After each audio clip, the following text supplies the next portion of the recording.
Bonjour, bonjour, bienvenue pour ce démarrage de chapitre 27 que nous commençons aujourd'hui. Alors, comme je l'ai annoncé au groupe là juste avant, la lecture va être un petit peu plus courte aujourd'hui pour des tas de raisons. C'est pas grave, la dernière fois elle était un petit peu plus longue, donc on démarre tranquillement ce chapitre 27, on va voir où ça nous amène, où ça s'arrête, et de toute façon, on a les prochains dimanches pour le continuer. Donc, pour tout le monde, page 606, chapitre 27, la guérison du rêve. Section 1, l'image de la crucifixion. C'est parti. Le souhait d'être injustement traité est une tentative de compromis qui voudrait combiner l'attaque et l'innocence.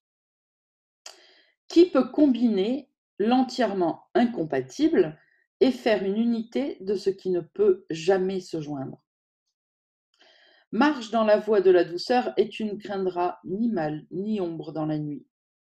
Mais ne place aucun symbole de terreur sur ta route, ou alors tu tresseras une couronne d'épines de laquelle ni ton frère ni toi n'échapperez. Tu ne peux pas crucifier que toi seul. Allez, un petit coup de stabilo. Tu ne peux pas crucifier que toi seul. De même que tu ne peux pas t'éveiller seul, il faut que tu récupères toutes tes projections dans ton esprit. Et si tu es injustement traité, alors il doit subir l'injustice que tu vois. Tu ne peux pas sacrifier que toi seul, à nouveau, car le sacrifice est total. S'il était le moindrement possible qu'il se produise, ce sacrifice, il entraînerait la création de Dieu tout entière, c'est-à-dire il provoquerait la chute de la création de Dieu tout entière et le Père avec le sacrifice de son bien-aimé. Donc voilà pourquoi ce n'est pas possible. Donc juste je reviens une petite minute, une petite seconde là sur la première phrase, bon pareil qui me paraît assez clair, mais je remets l'accent dessus, vous pouvez la stabiloter si vous voulez.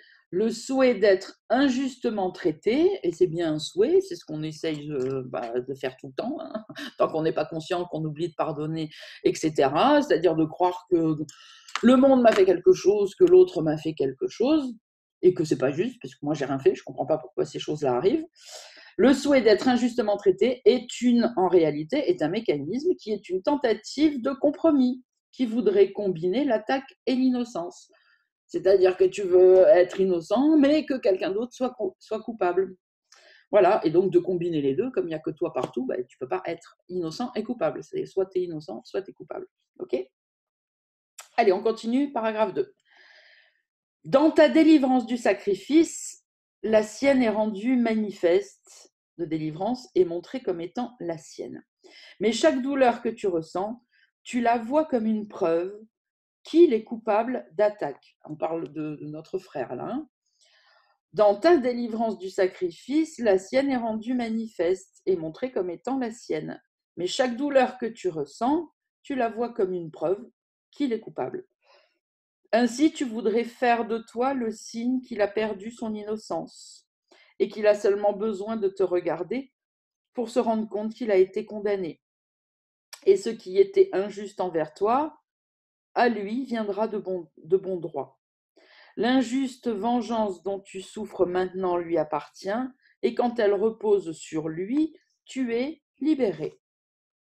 Ne souhaite pas faire de toi un symbole vivant de sa culpabilité, car tu n'échapperas pas à la mort que tu as faite pour lui. Mais par contre, dans son innocence, tu trouveras la tienne. Bon, ce sont des rappels. Ok, on continue. Chaque fois que tu consens à ressentir de la douleur, à être privé de quelque chose, à être traité injustement ou à avoir besoin de quoi que ce soit, tu ne fais qu'accuser ton frère d'attaque contre le Fils de Dieu. Je relis cette phrase.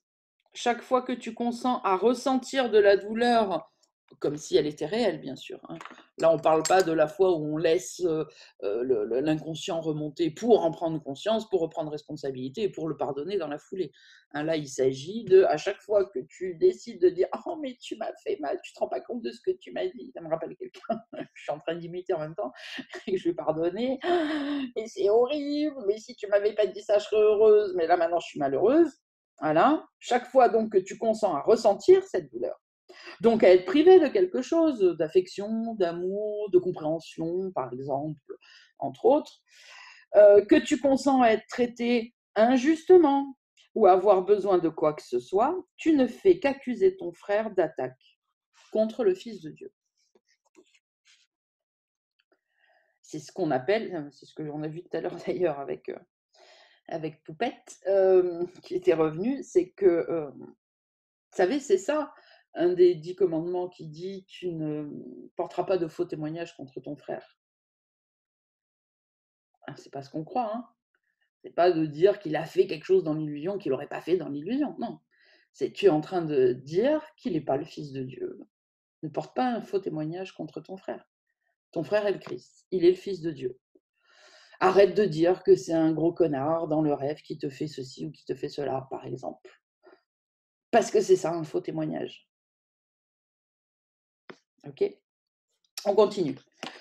Tu tiens une image de ta crucifixion devant ses yeux, afin qu'il voie que ses péchés sont inscrits au ciel, avec ton sang et ta mort, et qu'ils vont devant lui, fermant les portes et le condamnant à l'enfer.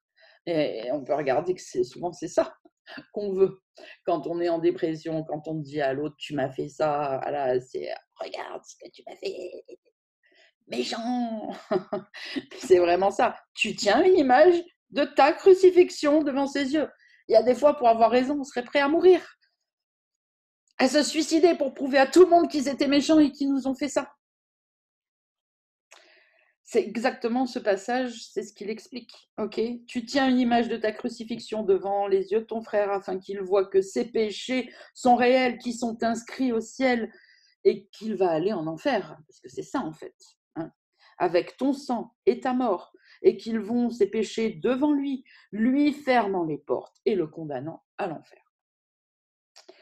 Or, cela est inscrit en enfer, mais non au ciel, où tu es au-delà de l'attaque, éprouve son innocence. L'image de toi que tu lui offres, tu te la montres à toi-même et tu lui donnes toute ta foi à cette image.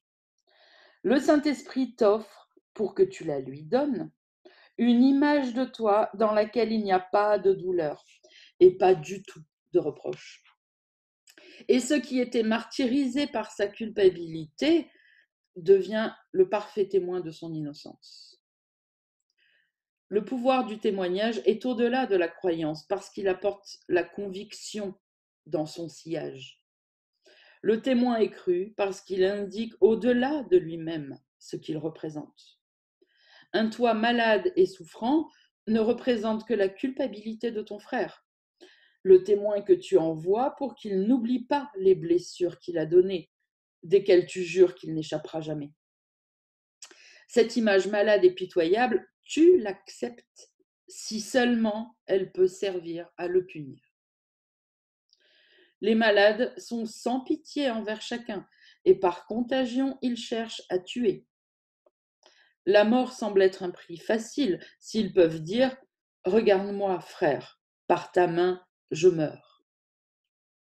Car la maladie est le témoin de sa culpabilité et la mort prouverait que ses erreurs, eh bien, doivent être des péchés. La maladie n'est qu'une petite mort, une forme de vengeance pas encore totale. Or, elle parle avec certitude pour ce qu'elle représente. La morne et amère image que tu as envoyée à ton frère, c'est toi que sa vue a rempli de chagrin. Et tout ce qu'elle lui a montré, tu l'as cru, parce qu'elle témoignait de la culpabilité en lui que tu as perçue et que tu as aimée. Maintenant, dans les mains rendues douces par son toucher, on parle du Saint-Esprit, de Jésus, du Christ, de Dieu, hein, il y a un S majuscule. Maintenant, dans les mains rendues douces par son toucher, le Saint-Esprit dépose une image d'un toi différent. C'est l'image d'un corps encore, car ce que tu es réellement ne peut être vu ni représenté. Or, celle-ci, d'image, n'a pas été utilisée dans un but d'attaque. Par conséquent, elle n'a jamais ressenti la moindre douleur. Elle témoigne de l'éternelle vérité qui est que tu ne peux pas être blessé. Et elle indique au-delà d'elle-même à la fois ton innocence et celle de ton frère. Montre-lui cela. Montre-lui cette image, comme le faisait Jésus. Et il verra que toute cicatrice est guérie, que le rire et l'amour ont essuyé toute larme. Et là, il verra son pardon. Avec des yeux guéris, il regardera au-delà, vers l'innocence qu'il contemple en toi.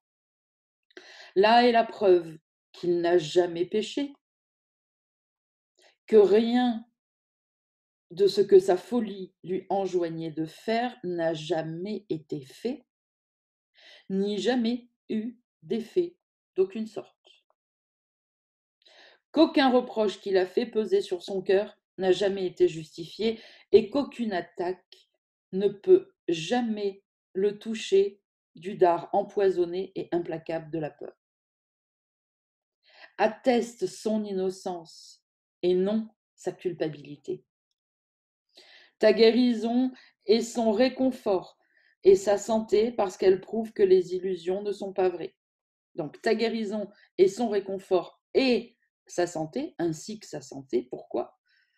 Parce que ta guérison prouve que les illusions ne sont pas vraies. Ce n'est pas la volonté de vie, mais le souhait de mort qui est la motivation pour ce monde.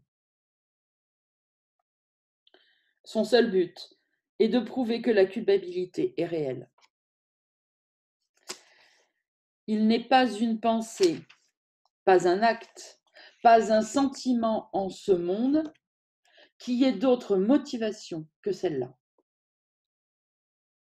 Voilà les témoins qui sont appelés pour être crus et prêter conviction au système pour lequel ils parlent et qu'ils représentent.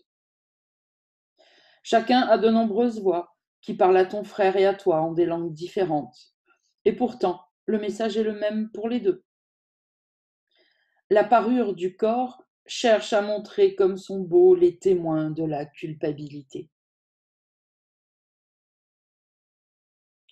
Les soucis concernant le corps démontrent comme ta vie est fragile et vulnérable, comme est facilement détruit ce que tu aimes. La dépression parle de la mort et la vanité, d'un réel souci de n'importe quel rien.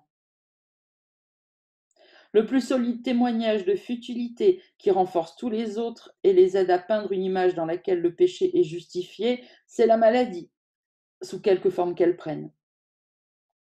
Les malades ont une raison pour chacun de leurs désirs contre nature et de leurs étranges besoins. Car qui pourrait vivre une vie sitôt écourtée et ne pas estimer la valeur de joies passagères ? Quel plaisir pourrait-il y avoir qui dureront ? Les frêles ne sont-ils pas en droit de croire que chaque bribe de plaisir volé est le juste paiement de leur petite vie ? Leur mort paiera le prix pour chacune d'elles, qu'ils jouissent ou non de leurs bénéfices. La fin de la vie doit venir, quelle que soit la façon dont cette vie est menée. Ainsi, prends donc plaisir dans le vite passé et l'éphémère. Voilà ce que nous propose l'ego. Et ce qu'on essaye tous de faire tant qu'on est inconscient. De choisir les choses qui nous font plaisir, qui nous donnent du plaisir, et de ne pas prendre les choses qui nous font mal, qui sont des contraintes, etc.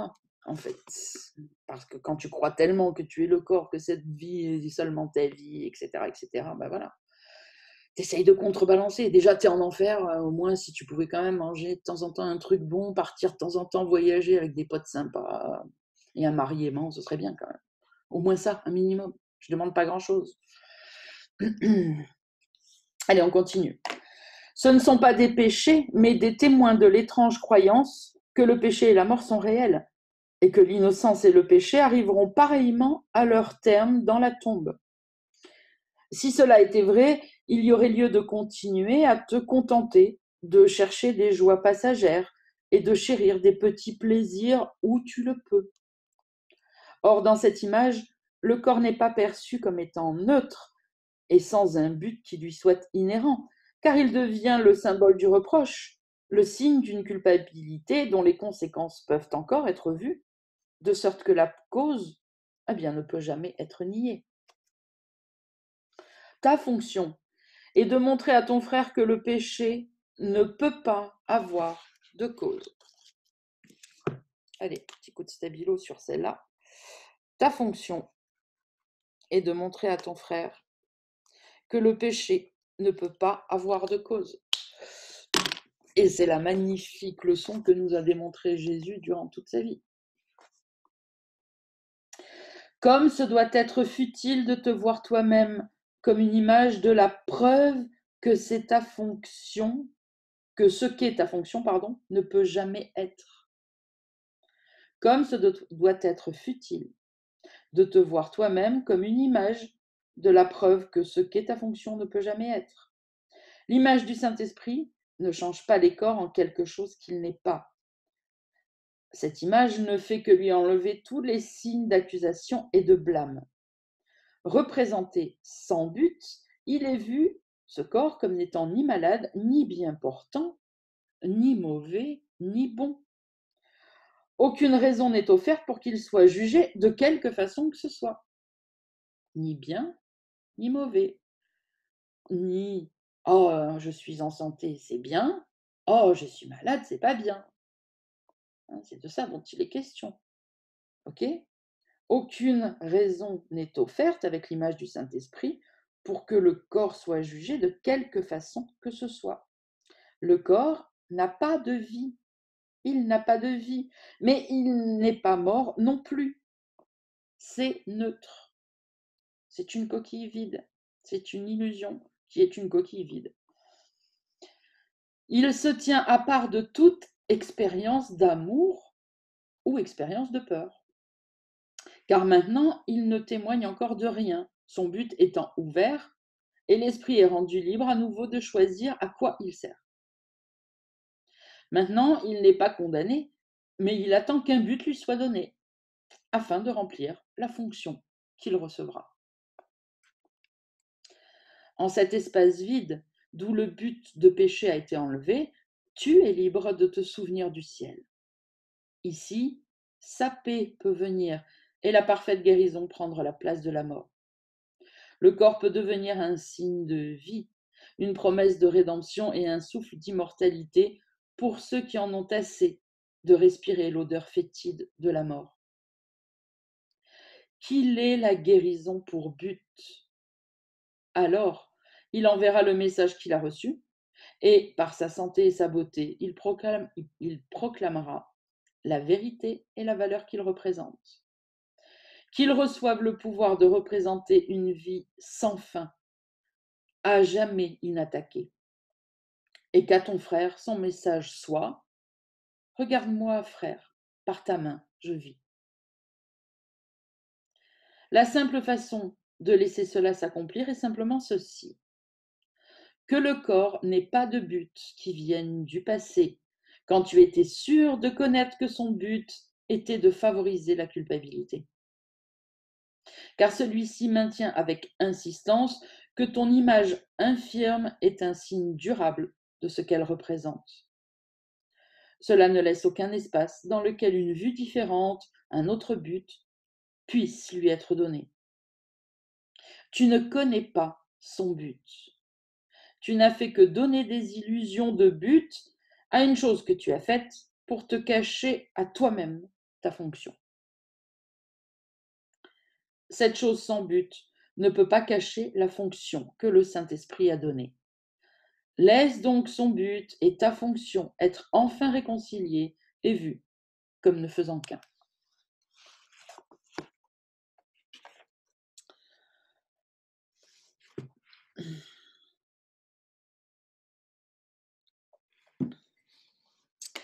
Allez, on continue. La peur de la guérison.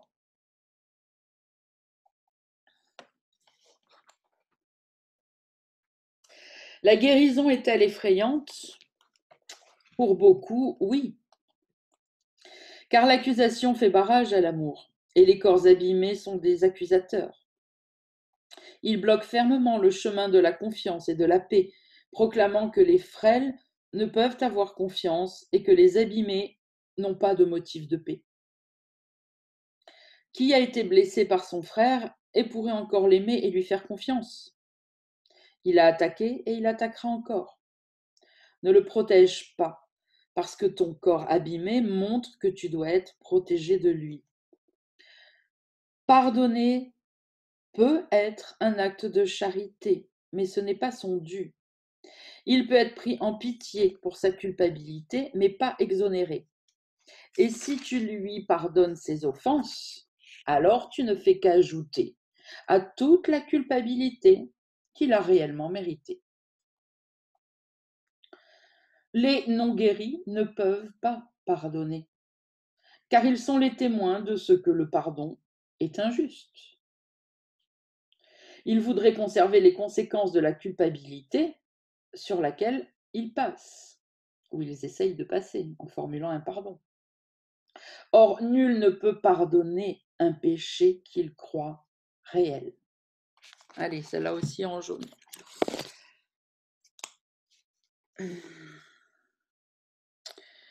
Nul ne peut pardonner un péché qu'il croit réel.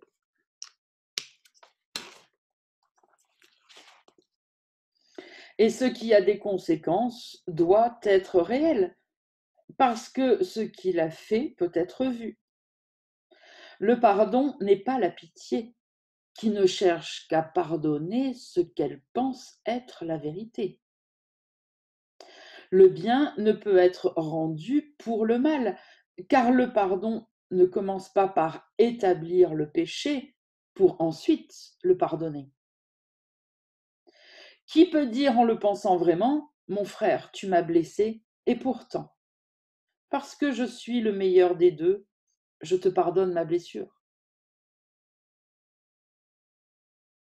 Son pardon et ta blessure ne peuvent exister ensemble. L'un nie l'autre et doit le rendre faux. Être témoin du péché et pourtant le pardonner, c'est un paradoxe que la raison ne saurait voir. Car cela maintient que ce qui t'a été fait ne mérite pas de pardon. Et en le donnant, tu accordes miséricorde à ton frère, mais tu conserves la preuve qu'il n'est pas vraiment innocent. Les malades restent des accusateurs. Ils ne peuvent pardonner ni à leurs frères, ni à eux-mêmes. Car nul en qui repose le véritable pardon ne peut souffrir. Allez, encore une. Car nul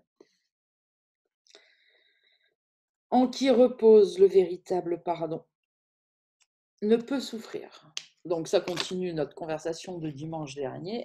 Jésus n'a pas souffert sur la croix. C'est impossible.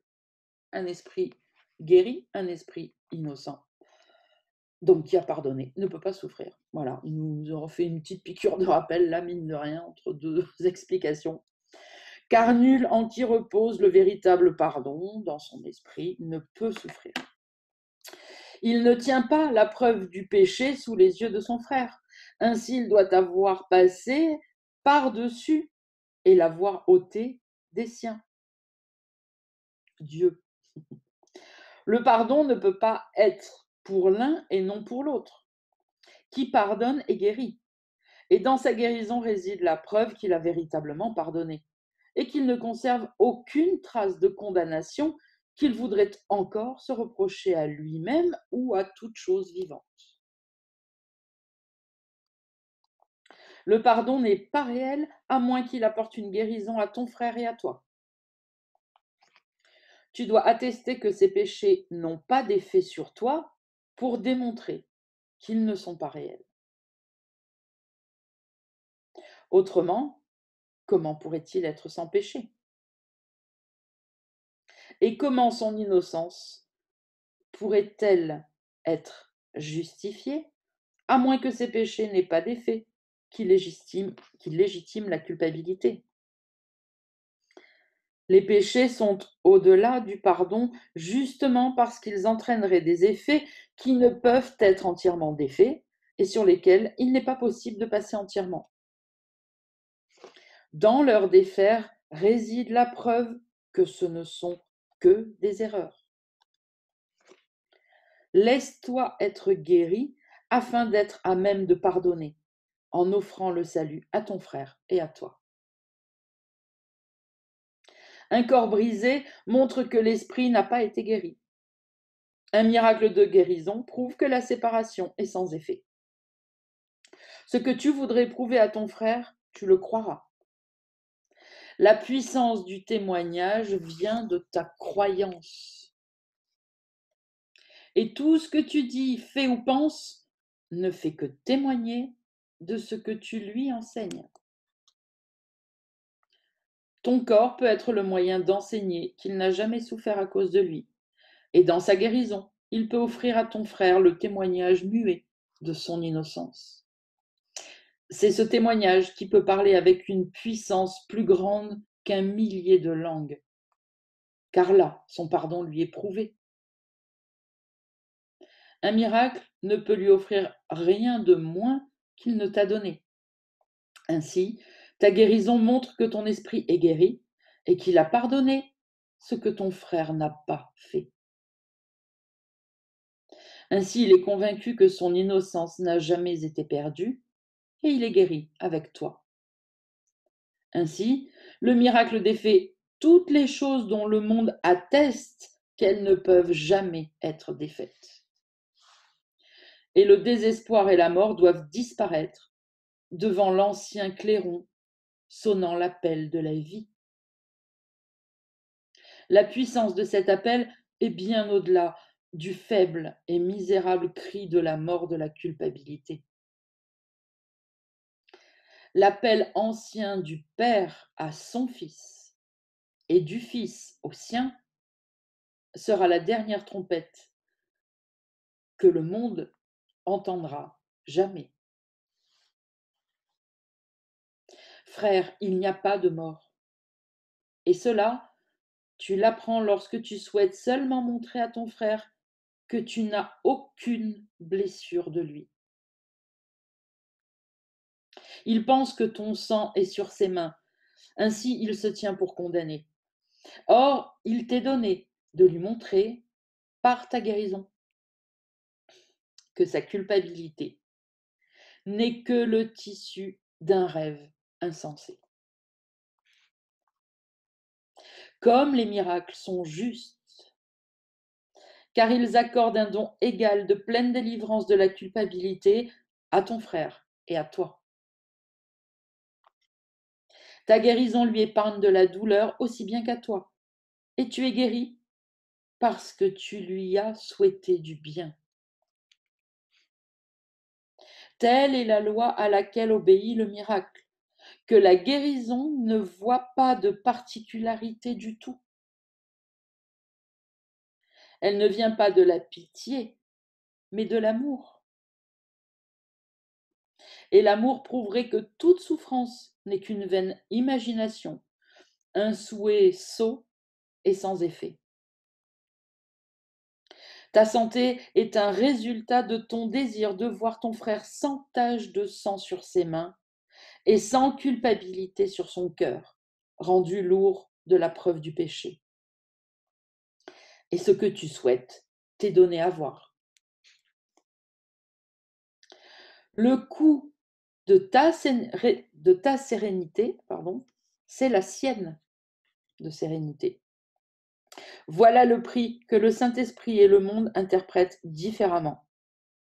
Le monde le perçoit comme l'énoncé du fait que ton salut sacrifie le sien. Le Saint-Esprit connaît que ta guérison est le témoin de la sienne et qu'elle ne peut pas du tout être à part de la sienne. Aussi longtemps qu'il consent à souffrir, tu es non guéri. Or, tu peux lui montrer que sa souffrance est sans but et entièrement sans cause.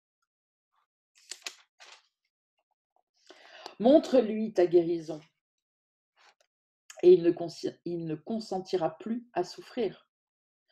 Car son innocence a été établie à tes yeux comme aux siens, et le rire remplacera vos soupirs, parce que le Fils de Dieu s'est souvenu qu'il est le Fils de Dieu.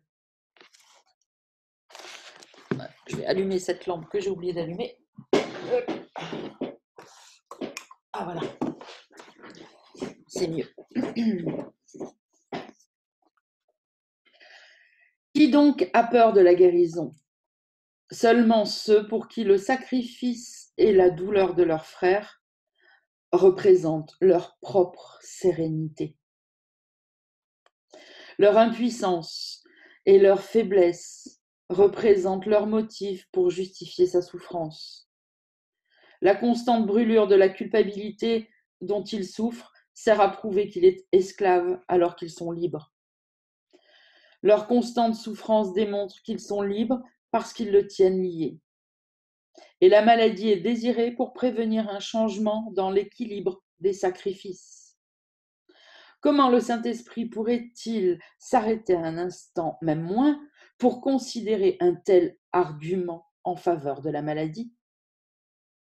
Et ta guérison a-t-elle besoin d'être retardée parce que tu t'arrêtes pour écouter l'insanité? La correction n'est pas ta fonction.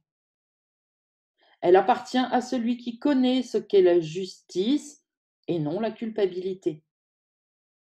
Si tu assumes le rôle de la correction, tu perds la fonction du pardon. Allez, petit coup de stabilo sur celle-là aussi. Si tu assumes le rôle de la correction, donc si tu portes un jugement et une condamnation, parce que jugement et condamnation vont ensemble, tu perds la fonction du pardon. Nul ne peut pardonner jusqu'à ce qu'il ait appris que la correction est seulement de pardonner et jamais d'accuser. Seul, tu ne peux pas voir qu'ils sont les mêmes. Par conséquent, la correction n'est pas de toi. Identité et fonction sont les mêmes. Et c'est par ta fonction que tu te connais toi-même. Identité et fonction sont les mêmes. Et c'est par ta fonction que tu te connais toi-même. C'est ça me rappelle un truc que je vous ai souvent partagé dans d'autres dimanches. C'est en pratiquant le pardon, c'est-à-dire, je peux l'ouvrir un peu plus, en imaginant que tu es Jésus, là, du matin au soir, et en essayant de faire copier-coller de ce que tu imagines de lui. Comme je vous dis, qu'est-ce que ferait Jésus dans cette situation? Ah bah oui, il ferait un sourire, il pardonnerait, ou alors il tournerait les talons, il n'écouterait pas, donc il pardonnerait, il passerait au-dessus. C'est en remplissant ta fonction, en jouant, on pourrait dire ça comme ça, en jouant à être Jésus alors que tu penses ne pas l'être, que tu vas le devenir. Puisque ta fonction est ton identité. Et plus tu vas le faire, plus tu vas sentir la force du Christ en toi, et plus tu vas avoir envie de continuer à le faire, et plus tu vas ressentir la force du Christ en toi, etc., etc., etc.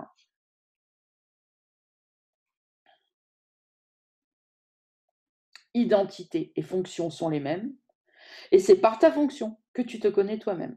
Donc tu vas essayer de toutes tes forces de pardonner, de jouer à Jésus. De toute façon, on joue à être autre chose que ce qu'on est. Jouer à Jésus plutôt, même si le mental vient dire mais c'est n'importe quoi, mais c'est en déconner pour qui tu te prends, nanana. C'est pas grave, je joue, ok, tout va bien. Jouer, non, je peux faire semblant. Et plus tu vas le faire, plus tu vas te prendre au jeu, plus tu vas te souvenir de ton identité, et là tu rentres dans un cercle vertueux. Ainsi, tu confonds ta fonction avec la fonction d'un autre, et ta confusion doit s'étendre à toi-même et à ce que tu es quand tu juges et quand tu essayes de corriger. Qu'est-ce que la séparation, sinon le souhait de prendre à Dieu sa fonction et de nier que c'est la sienne? Or, si ce n'est pas la sienne, ce n'est pas la tienne, car tu dois perdre ce que tu voudrais prendre. Dans un esprit divisé, l'identité doit sembler être divisée. Nul ne peut percevoir comme étant unifiée une fonction qui a des buts conflictuels et des fins différentes. La correction pour un esprit aussi divisé doit être une façon de punir les péchés que tu penses être les tiens en quelqu'un d'autre. C'est ainsi qu'il devient ta victime et non ton frère, différent de toi en ceci qu'il est plus coupable et qu'il a donc besoin de ta correction, étant celui qui est plus innocent que lui. Cela coupe sa fonction de la tienne et donne aux deux un rôle différent. Ainsi, vous ne pouvez pas être perçus comme ne faisant qu'un. Avec une fonction indivisée qui signifierait une identité partagée avec une seule fin. La correction que tu ferais, toi, doit séparer, parce que c'est la fonction que tu lui as donnée. Quand tu perçois que la correction est la même chose que le pardon, alors tu connais aussi que l'esprit du Saint-Esprit et le tien ne font qu'un. Ainsi, ta propre identité est retrouvée. Or, il doit travailler avec ce qui lui est donné, et tu ne lui accordes que la moitié de ton esprit. C'est pourquoi il représente l'autre moitié et semble avoir un autre but que celui que tu chéris et penses être le tien. Ainsi, ta fonction semble être divisée avec une moitié opposée à une autre moitié. Et ces deux moitiés semblent représenter une division à l'intérieur d'un soi perçu comme étant deux. Considère comment cette perception de soi doit s'étendre, sans passer sur le fait que chaque pensée s'étend parce que c'est son but, étant ce qu'elle est réellement. Une idée de soi étant deux, vient d'une idée, pardon, d'une idée de soi étant deux, vient la vue nécessaire d'une fonction divisée entre les deux. Et ce que tu voudrais corriger n'est qu'une moitié de l'erreur que tu penses l'être tout entière. Les péchés de ton frère deviennent la cible centrale de la correction, de peur que tes erreurs et les siennes soient vues comme ne faisant qu'un. Les tiennes sont des erreurs, mais les siennes sont des péchés. Et pas les mêmes que les tiennes en plus. Bah tiens, tu m'étonnes, John. Donc je relis. Les tiennes sont des erreurs, mais les siennes sont des péchés, et pas les mêmes que les tiennes. Les siennes méritent la punition, tandis que sur les tiennes, en toute justice, il faudrait passer. Tes propres erreurs, dans cette interprétation de la correction, tu ne les verras même pas. Le point de mire de la correction a été placé à l'extérieur de toi, sur un qui ne peut pas faire partie de toi tant que dure cette perception. Ce qui est condamné ne peut jamais être retourné à son accusateur, qui l'a haï et qui le hait encore comme symbole de sa peur. Voilà ton frère, point de mire de ta haine, indigne de faire partie de toi et donc à l'extérieur de toi, l'autre moitié qui est niée. Et seul ce qui est laissé sans sa présence est perçu comme toi tout entier. Pour cette moitié restante, le Saint-Esprit doit représenter l'autre moitié, jusqu'à ce que tu reconnaisses que c'est l'autre moitié. Et cela, il le fait en vous donnant à toi et à lui une fonction qui est une et non différente. La correction est la fonction donnée aux deux, mais ni à l'un ou à l'autre seul. Et lorsqu'elle est remplie de façon partagée, elle doit corriger les erreurs en toi et en lui. Elle ne peut pas laisser des erreurs non guéries en l'un et libérer l'autre. Cela est un but divisé qui ne peut pas être partagé, et ce ne peut donc pas être le but dans lequel le Saint-Esprit voit le sien de but. Et tu peux être sûr qu'il ne remplira pas une fonction qu'il ne voit pas, le Saint-Esprit, et ne reconnaît pas pour sienne, pour sa fonction. Car c'est ainsi seulement qu'il peut garder la tienne de fonction préservée intacte, malgré vos vues séparées sur ce qu'est ta fonction. S'il soutenait une fonction divisée, tu serais certes perdu. C'est son inaptitude à voir son but divisé et distinct pour toi et lui qui te préserve d'avoir conscience d'une fonction qui n'est pas la tienne. Et c'est ainsi que la guérison vous est donnée à toi et à lui. La correction doit être laissée à celui qui connaît que correction et pardon sont les mêmes. Avec une moitié d'esprit, cela n'est pas compris. Laisse donc la correction à l'esprit qui est uni et qui fonctionne comme un seul parce qu'il n'est pas divisé sur son but et qu'il conçoit une fonction indivisée comme sa seule fonction. Ici, la fonction qui lui est donnée est conçue comme lui étant propre et non à part de celle que garde le donneur parce qu'elle a été partagée. Dans son acceptation de cette fonction résident les moyens par lesquels ton esprit est unifié. Son but indivisé unifie les moitiés de toi que tu perçois comme séparées, et chacune pardonne à l'autre afin qu'il accepte son autre moitié comme faisant partie de lui. Bon.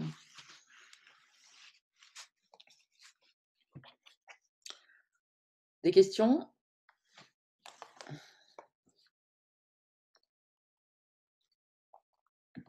Bon, après, comme toutes ces sections vers la fin, vous pouvez les relire pour essayer d'attraper certains petits passages qui vous échappent un peu, mais vous avez compris l'ensemble.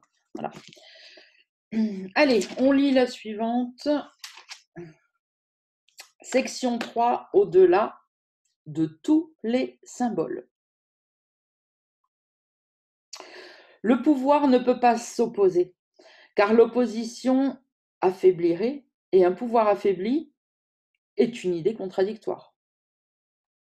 Une force faible n'a pas de sens, est insignifiante. Et le pouvoir utilisé pour affaiblir est employé pour limiter. Par conséquent, il doit être limité et faible, parce que tel en est le but. Voilà, c'est le but qui détermine ce qu'est la chose. Le pouvoir est sans opposition pour être lui-même. Aucune faiblesse ne peut y faire intrusion sans le changer en quelque chose qu'il n'est pas. Hein, c'est ce qui vient d'être dit juste avant. Une force faible est insignifiante, n'a pas de sens, et le pouvoir utilisé pour affaiblir est employé pour limiter. Par conséquent, il doit être limité et faible, parce que tel en est le but. Le but fait la chose, ok? Donc le vrai pouvoir, le pouvoir est sans opposition pour pouvoir être le pouvoir, pour être lui-même, pour pouvoir être le pouvoir. Aucune faiblesse ne peut y faire intrusion sans le modifier, sans le changer en quelque chose qu'il n'est pas. Si la faiblesse rentre, alors ce n'est plus le pouvoir. Ok, c'est bon pour tous? Affaiblir, c'est limiter. Et c'est imposer un opposé qui contredit le concept qu'il attaque. Et par là, il joint à l'idée un quelque chose qu'elle n'est pas et la rend inintelligible. Qui peut comprendre un double concept tel qu'un pouvoir affaibli ou un amour haineux? Tu as décidé que ton frère est le symbole d'un amour haineux, d'un pouvoir affaibli, et par-dessus tout, d'une mort vivante. Ainsi, il n'y a aucune signification pour toi, car il représente ce qui est insignifiant. Il représente une double pensée, dont une moitié est annulée par la moitié restante. Or, même cela est vite contredit par la moitié qu'elle a annulée, de sorte que les deux disparaissent. Et maintenant, eh bien, ils ne représentent rien. Les symboles qui ne représentent que des idées qui ne peuvent pas être doivent représenter un espace vide et le néant.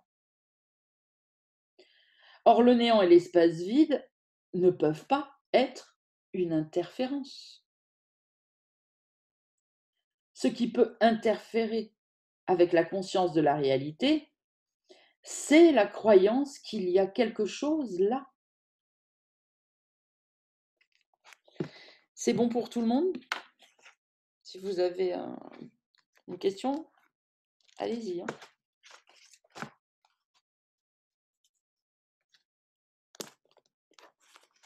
OK.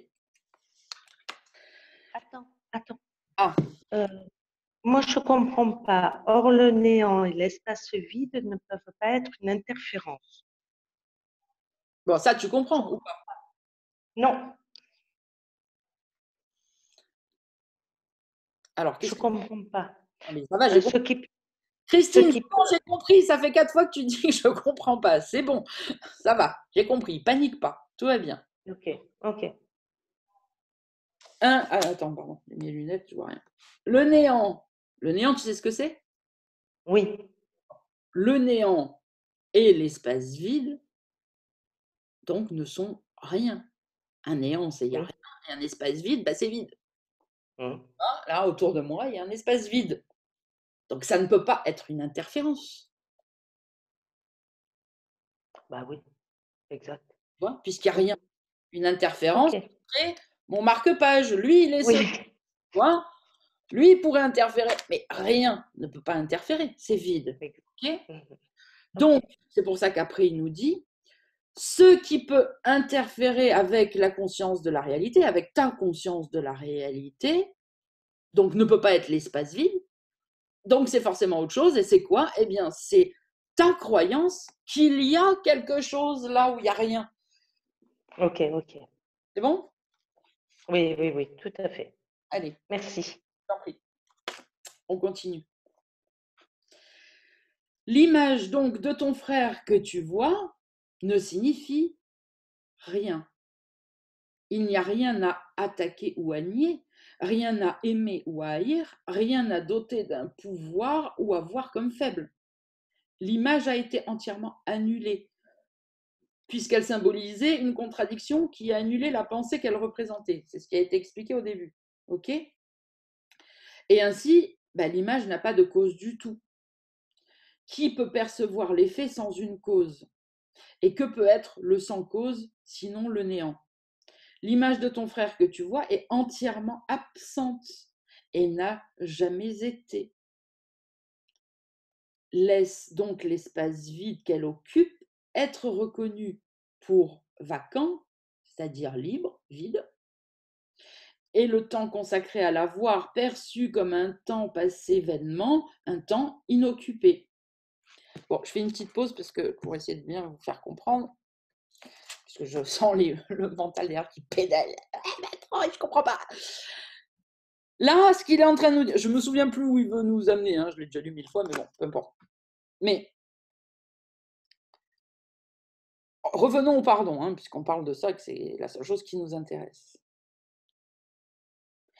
Si tu comprends là que il a dit ça n'a pas de sens, nan, ton frère, tu croyais que c'était ça, mais finalement c'est l'opposé, donc les deux s'annulent, donc finalement il n'y a rien. Voilà, c'est une image vide. Donc, quand tu crois que ton frère t'a fait quelque chose et que tu essayes de pardonner ce que ton frère t'a fait, ça n'a pas de sens. Il est en train de nous dire, regarde, souviens-toi qu'il n'y a rien là. C'est pour ça que la seule chose que tu peux faire, c'est te pardonner d'avoir eu peur pour rien.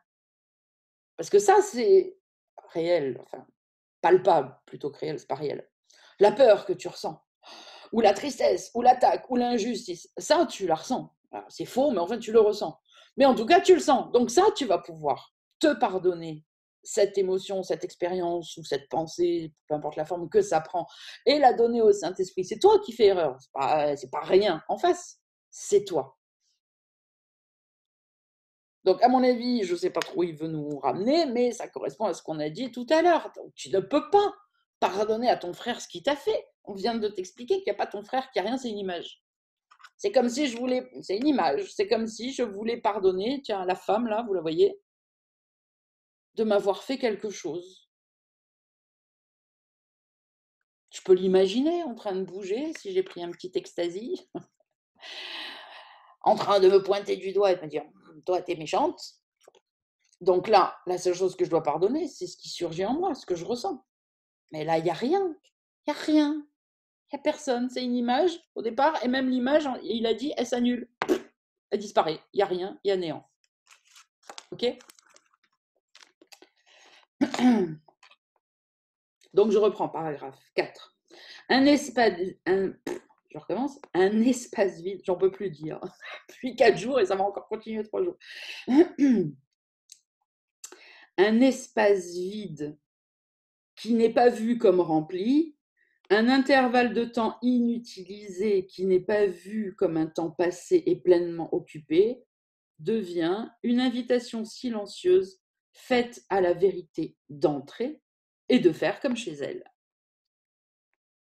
Aucune préparation ne peut être faite qui rehausserait l'attrait réel de l'invitation. Car ce que tu laissais vacant, c'est-à-dire libre, eh bien Dieu le remplira. Et là où il est, là aussi doit demeurer la vérité.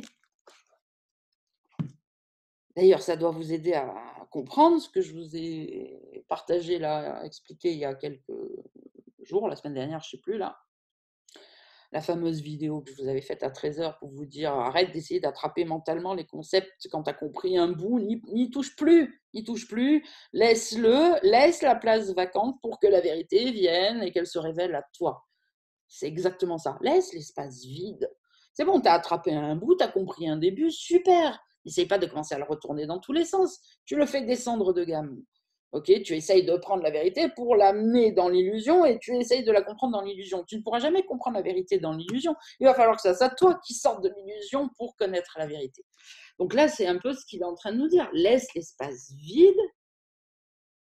Tu peux pas faire une meilleure invitation que ça au Saint-Esprit, à Dieu, à la vérité, à l'amour, à tout ce que tu veux.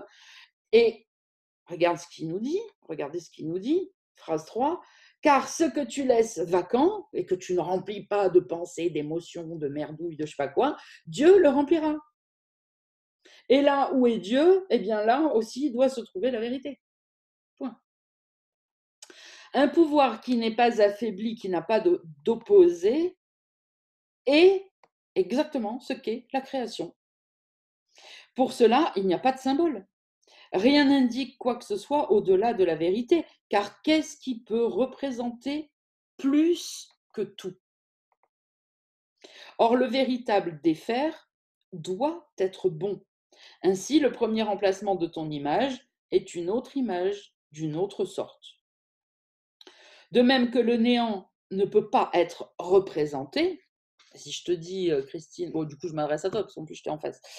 Si je te dis, dessine-moi le néant, tout ce que tu vas pouvoir faire, c'est éventuellement prendre une feuille, faire un rond le plus près possible des bords, et en disant, imagine, je suis un enfant, je te demande, et tu dis, bah voilà, tu vois tout ce qu'il y a à l'intérieur du rond, ben voilà, c'est le néant. Mais tu peux pas dessiner le néant, tu peux qu'essayer d'en mettre une limite pour essayer de me faire comprendre le concept. Donc, de même que le néant ne peut pas être représenté, de même, il n'y a pas de symbole pour la totalité, elle ne peut pas être représentée. La réalité est finalement connue sans une forme, non représentée et non vue. Le pardon n'est pas encore connu comme un pouvoir entièrement libre de limites. Or, il ne pose aucune des limites que tu as choisi d'imposer. Le pardon est le moyen par lequel la vérité est représentée temporairement. Il permet au Saint-Esprit de rendre possible l'échange d'images. Jusqu'au moment où les aides sont insignifiantes et où donc l'apprentissage prendra fin. Aucune aide à l'apprentissage n'a une utilité qui puisse s'étendre au-delà du but d'apprentissage. Une fois que le but est atteint, alors elle est sans fonction, elle devient sans fonction. Or, dans l'intervalle d'apprentissage, elle a une utilité que tu crains maintenant, mais pourtant aimeras. L'image de ton frère qui t'est donnée pour occuper l'espace si aisément laissé inoccupé et vacant n'aura besoin d'aucune sorte de défense, car tu auras pour elle une très grande préférence, et tu ne tarderas pas un instant à décider que c'est la seule que tu veux. Elle ne représente pas de double concept, Bien que ce ne soit que la moitié de l'image et qu'elle soit incomplète, en elle-même, elle est pareille.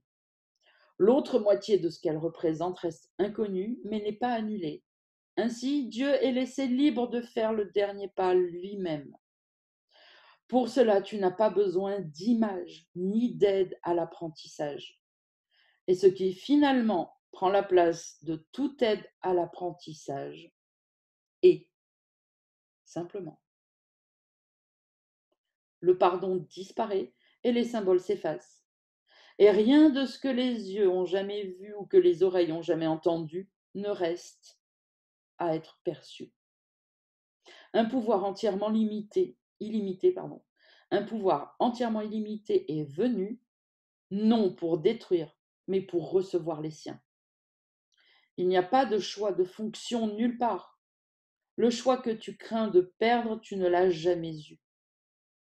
Or, cela seul paraît interférer avec un pouvoir illimité et des pensées indivisées, complètes et heureuses, sans aucun opposé. Tu ne connais pas la paix d'un pouvoir qui ne s'oppose à rien. Or, il ne peut pas du tout y en avoir d'autres sortes. Accueille le pouvoir qui est au-delà du pardon et au-delà du monde des symboles et des limitations. Il serait simplement. Or, donc, il est simplement.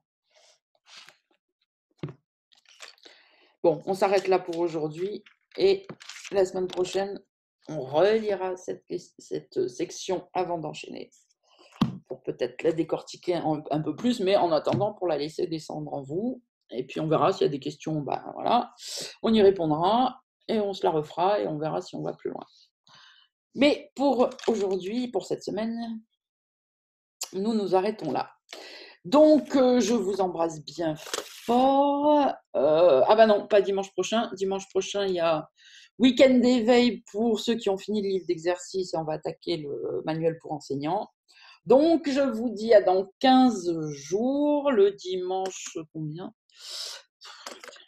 Je n'ai pas allumé toutes les lumières comme j'aurais dû. Le 16, ouais, c'est ça. On est là, on est le 2, dimanche prochain, week-end d'éveil, donc pas de lecture. Donc, à dans 15 jours, dimanche 16, on reprendra cette section et on continuera le chapitre 27. Prenez soin de votre esprit